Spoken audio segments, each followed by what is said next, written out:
सभी भक्तों को जय श्री राम। मैं विपिन शास्त्री, गुरु विपिन शास्त्री चैनल के माध्यम से आप सभी भक्तों के बीच एकादशी महात्म कथा लेकर उपस्थित हो रहा हूँ। इसमें 26 अध्याय है। कथा श्रवण करने से पूर्व हम अपने गुरु महाराज इष्ट देव का ध्यान करते हैं। मंगलम भगवान विष्णु मंगलम गरुड़ध्वजा मंगलम पुंडरीकाक्ष मंगलाय तनो हरे। पहला अध्याय मार्गशीर्ष कृष्णा उत्पत्ति एकादशी व्रत कथा। नैमिषारण्य आश्रम में हजारों ऋषियों को उपदेश देते हुए सूत जी बोले, भगवान श्री कृष्ण ने अर्जुन जिस 11 एकादशी का व्रत करने का उपदेश दिया था वह कथा मैं तुम्हें सुनाता हूँ। ध्यान पूर्वक सुनो। भगवान श्री कृष्ण से 11 के व्रत का महात्म सुनकर अर्जुन ने कहा कि हे भगवान, मैं भी एकादशी का व्रत करना चाहता हूँ, इसलिए इसके करने की विधि बताइए। अर्जुन के वचन सुनकर भगवान श्री कृष्ण ने कहा कि जो एकादशी का व्रत करना चाहे उसे मार्गशीर्ष मंगशिर की एकादशी से व्रत शुरू करना चाहिए। दशमी के दिन सुबह 4 बजे उठकर शौच आदि से निबट कर सूर्योदय से पहले ही भोजन कर लें और बाद में दातून कर मुख शुद्धि करें। इस प्रकार प्रतिदिन सोते समय अच्छी बातों का स्मरण करते, शयन करते समय भगवान का ध्यान कर फिर सवेरे 4 बजे उठकर नित्य कर्म करके दातून व स्नानादि कर भगवान का नाम स्मरण करें। इसके बाद शरीर पर मिट्टी लगाकर शुद्ध जल से स्नान कर संकल्प बोलें, हे भगवती मेरे सब पापों को नष्ट करो। हे अर्जुन, जिस एकादशी का व्रत करो अच्छी संगत में रहें, पाखंडी, चोर और दुष्ट जनों से वार्तालाप व उनके दर्शन भी न करें। उस दिन बीच विचारों में बचकर बड़ी श्रद्धा और भक्ति से विष्णु भगवान की धूप दीप आदि सुगंधित पदार्थों से पूजा करें। दिन रात पवित्र रहकर हरि कीर्तन करते हुए एकादशी का व्रत करें। द्वादशी के दिन ब्राह्मण भोजन कराएं और यथाशक्ति दान देवें। इस प्रकार ऊपर का नियम पालन करते हुए जो एकादशी का व्रत करता है उसे अनंत काल के लिए स्वर्ग प्राप्त होता है।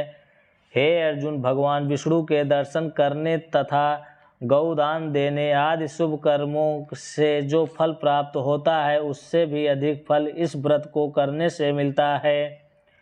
हजारों यज्ञ तपादि को छोड़कर एकादशी के व्रत का पालन करें, जिससे काल के डर से मुक्त होकर संसार के सुखों के साथ स्वर्ग का सुख मिले। हे अर्जुन, बिना कुछ खाए बुराई से बचकर एकादशी का व्रत करने वाला इस इंसान में अनंत सुखों को भोगता है और स्वर्ग को जाता है। अर्जुन बोले, हे भगवान, आपकी बातों को सुनकर मुझे कुछ संदेह हो गया है, क्योंकि एकादशी का व्रत करने वालों को मैंने दुखी देखा है। सो इसका कारण बताइए और मेरे संदेह को दूर कीजिए। भगवान श्री कृष्ण जी बोले कि व्रत उपवास करने से शरीर निरोग रहता है। व्रत उपवास करने वालों को कभी दवा लेने की आवश्यकता नहीं होती। इन व्रतों में एकादशी व्रत ही सर्वश्रेष्ठ हैं। दूसरे व्रतों से लाभ यह है कि बहुत सा अन्न धन बच जाता है, सो अकाल में काम आता है। यह धन दीन दुखियों की सेवा में लगता है। इससे व्रत उपवास करने वालों को सुख प्राप्त होता है। इतनी कथा कहने के बाद भगवान श्री कृष्ण जी बोले कि हे अर्जुन, ध्यान से सुनो, मैं तुम्हें एकादशी व्रत का असली सार बताता हूँ। व्रत करने से पहले मन में यह संकल्प करें कि मैं जीवन भर चाहे मुझ पर कैसा भी दुख क्यों न आए, परंतु काम, क्रोध, लोभ, मोह व अभिमान से सदा दूर रहूँगा। इस तरह करने से हे अर्जुन, व्रत करने वाला मनुष्य सब सुख भोग कर स्वर्ग को जाता है। अर्जुन इस कथा को श्रवण कर बोले कि हे भगवान, क्या बीमार मानव को व्रत नहीं करना चाहिए? अर्जुन का प्रश्न सुनकर और हंसकर भगवान बोले कि बीमार और रोगी को व्रत नहीं करना चाहिए।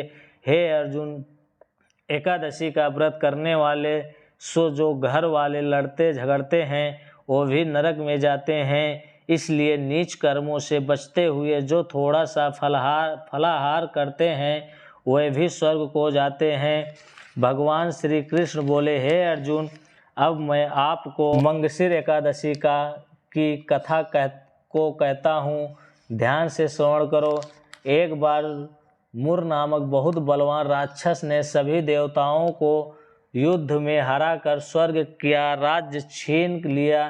तब इंद्र, कुबेर आदि सभी देवता भगवान शंकर की शरण में जाकर बोले कि उस राक्षस ने हमें हराकर स्वर्ग का राज्य छीन लिया है, आप इसे मारकर स्वर्ग का राज्य हमें दिलाकर कृतज्ञ कीजिए। देवताओं के वचन सुनकर भगवान शंकर ने कहा, हे देवताओं, उनसे विनय करो जिससे वे मुर राक्षस को मारकर आपका राज्य आपको दे देंगे। मैं अभी घोर तप कर रहा हूँ, इसलिए मैं तुम्हारी सहायता नहीं कर सकता। भगवान शंकर से निराश होकर सभी देवता क्षीर सागर में विष्णु भगवान के पास जाकर बोले, हे भगवान, हमारी रक्षा कीजिए, हमें मूर नामक राक्षस ने हराकर हमारा राज्य छीन लिया है, आप उसका नाश करके हमारा राज्य हमको वापस दिलावें। देवताओं के दीन वचन सुनकर भगवान विष्णु बोले, हे देवताओं, मैं उस राक्षस को मारकर अवश्य तुम्हें स्वर्ग का राज्य दिलाऊंगा। इस प्रकार कथा सुनते हुए भगवान श्री कृष्ण ने अर्जुन से कहा कि हे अर्जुन, भगवान विष्णु और मुर राक्षस में घोर संग्राम हुआ। भगवान ने सोचा कि अगर एकादशी के दिन राक्षस को मारता हूँ तो देवता लोग दुखी होते हैं। वे इसी विचार में थे कि मुर राक्षस ने भगवान विष्णु पर भयंकर अस्त्र चलाए, जिससे घबराकर भगवान कैलाश की तरफ भागे। मुर राक्षस भी पीछे भागता हुआ आ रहा था। भगवान ने अपनी शक्ति से एक कन्या को प्रकट कर खड़ा कर दिया और स्वयं अंतर्ध्यान हो गए।